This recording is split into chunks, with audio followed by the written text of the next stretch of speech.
Alright, so this is how to rebuild the eGo one. Now this is the 0.5 ohm.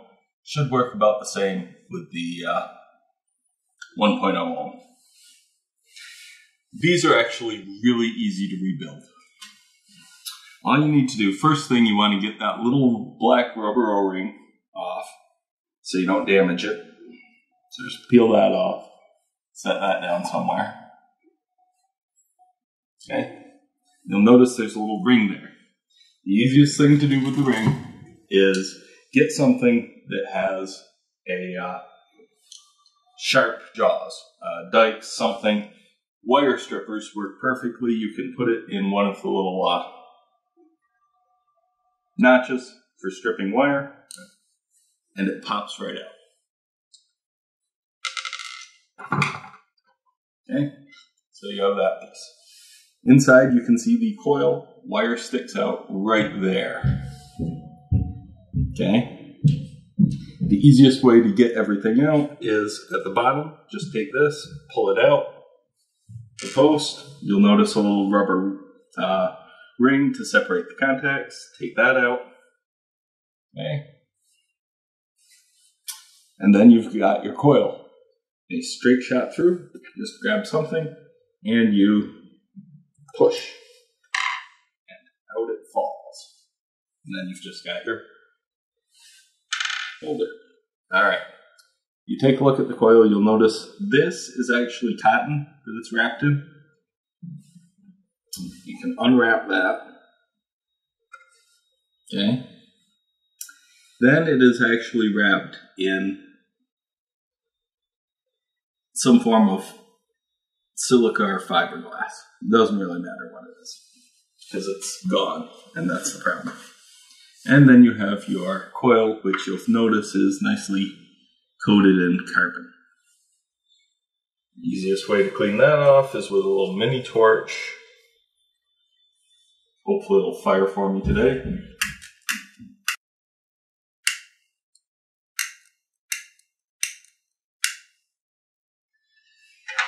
Okay, so once you have your torch going, let's see. Take your torch.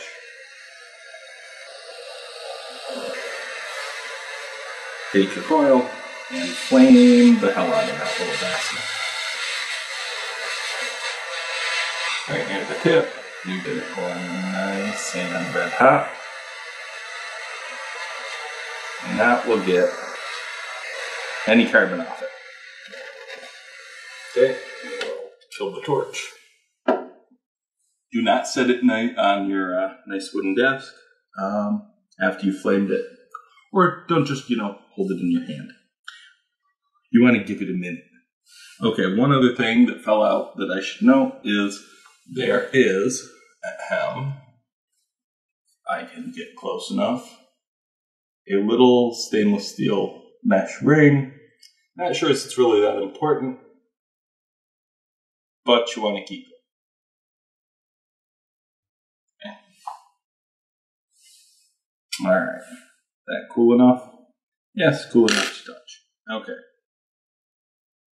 Now then, now that it's clean, the rest of the fiberglass will just fall right off. Or silica, I'm not sure. It feels like fiberglass. Which is probably why it's not working as well as the silica would and holding up to the heat.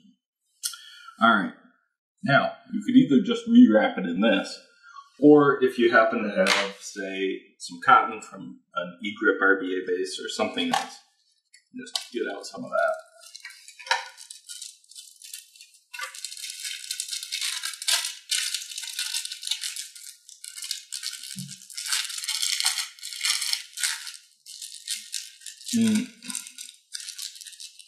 But coils don't need those. You need a little bit of this. Want as thin of a layer as possible because we don't need much of it. Okay. And actually, yeah, that'll work. Grab some scissors or something. Take and trim off just the coil width. Don't want it much wider than that. Don't want it much skinnier either, but just a little bit. Okay. So you've got that. You got your coil. Take your coil, wrap it in the cotton. Not very complex. Now, if you make it too thick, it won't fit back in, so you can always trim it if it looks like you're getting a little too much. Yeah, I'd say, yeah, using all of it might be a bit much. So, trim off some extra if you need to. Okay. And this just gets shoved back in. And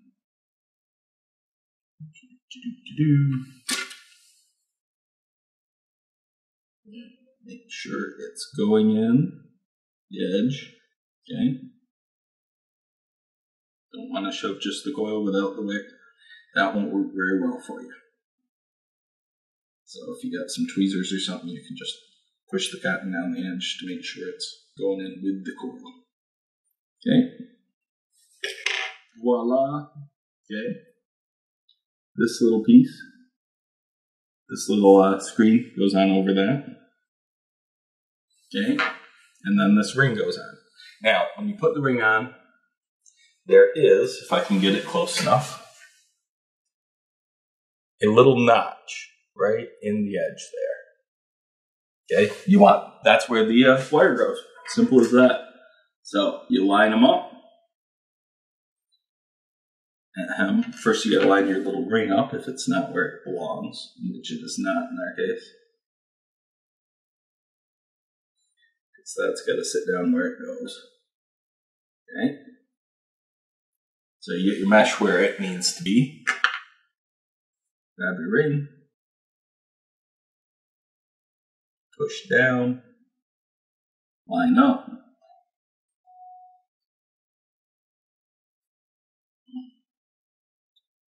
Make sure you're putting it on the right way. Otherwise it won't work quite the way you hoped. There we are. Okay. Now, it takes a little muscles to put that in. Best thing is a pair of pliers or something. You can go from top to bottom and just squeeze, squeeze, squeeze. I forgot something, didn't I? No, I didn't actually. Okay. All right.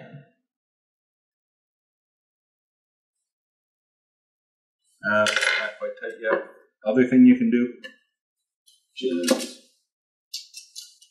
I need something so that I don't bang my desk. Some Post-its. Okay. You grab something else, set it there, and the other simple thing is just give it a. And all right, seal. Now, before you forget, put the little rubber O-ring back on. Okay.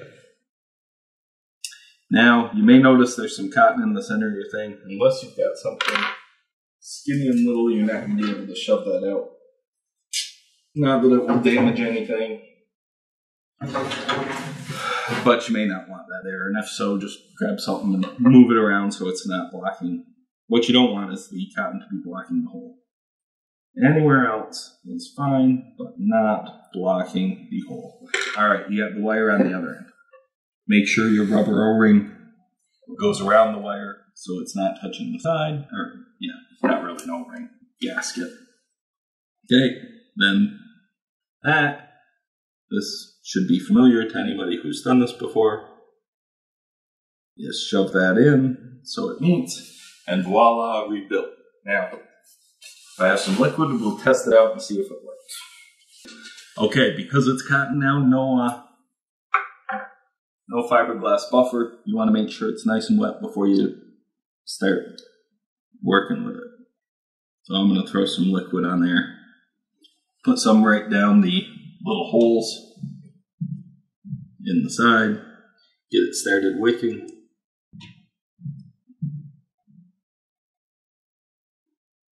Okay. Set that someplace so it doesn't get wet all over my desk. Alright. Make sure it's worked. I will take the one out of that I'm currently using out of mine. Take the one that's currently in there out. Put the other one in.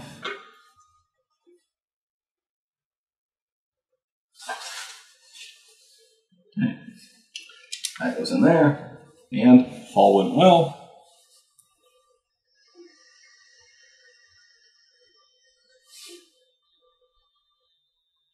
Yes, it did. And that was easy and done.